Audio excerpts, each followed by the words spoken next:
মাননীয় স্পিকার, এই কথাগুলো বলতে গিয়ে অনেক কথা হারিয়ে যাচ্ছে। এলাকায় বলেছিলাম যে আমরা ন্যায়ের পক্ষে কথা বলবো, ইনসাফের পক্ষে কথা বলবো। তখন অনেকে হাত ধরে বলেছিল, হানজালা ভাই জাতীয় সংসদে যখন যাবেন একটু বললেন হাদি হত্যার বিচারটা যেন হয়। ন্যায়ের পক্ষে কথা বলেছিল, ইনসাফের আওয়াজ দিয়েছিল। আমাদের মতোই যুবক মাননীয় স্পিকার, তিনি এই যে স্বপ্ন বলেছিল এক সুন্দর বাংলাদেশ করবার, রাস্তার ভিতরে সেই স্বপ্ন থামিয়ে দেওয়া হয়েছে।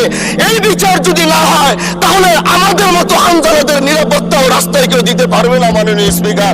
এই জন্য আপনার মাধ্যমে আমি বলতে চাই, হাদি হত্যার বিচার যেন সুনিশ্চিত করা হয় মাননীয় স্বরাষ্ট্রমন্ত্রীর মাধ্যমে। মাননীয় স্পিকার, আর একটি কথা, আমি আর বেশি লম্বা দীর্ঘ আলোচনা করব না। আমার এলাকার মাদক নিয়ে বড় মুশকিলে আছি, প্রশাসনের সেই সহযোগিতা আমি পাচ্ছি না। একদিক থেকে আমি নিজে মাদক বিরোধী সংগ্রামে নিজে রাস্তায় নেমে মাদকের বিরুদ্ধে আমি নিজে অভিযান চালিয়েছি। এবার তাদেরকে একদিক থেকে ধরে যখন প্রশাসনের কাছে ইয়াবা সহ গাঁজা সহ দেওয়া হয়, তখন তারা একদিক থেকে আসে কোর্টে চালান করে দেয়। একদিক থেকে গোটা দেশ বলছে এই দেশ মাদক মুক্ত করতে হবে, আরেক দিক থেকে যখন তাদেরকে আমরা কোর্টে চালান করছি, 3 দিন থেকে 4 দিনের মাথায় জামিন নিয়ে এলাকায় এসে আবার মাদক ব্যবসা করছে।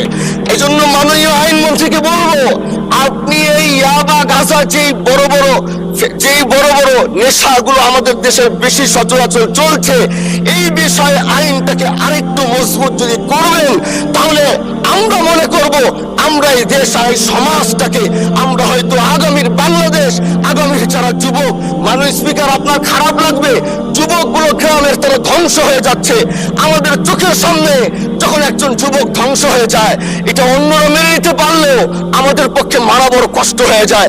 আমরা দেশটাকে বাঁচাতে চাই, আমরা আগামীতে ওরকম কিছু যুবক তৈরি করতে চাই যারা নেশা ধরবে না, তারা পড়াশোনা করবে, তারা দেশের জন্য ফিকির করবে।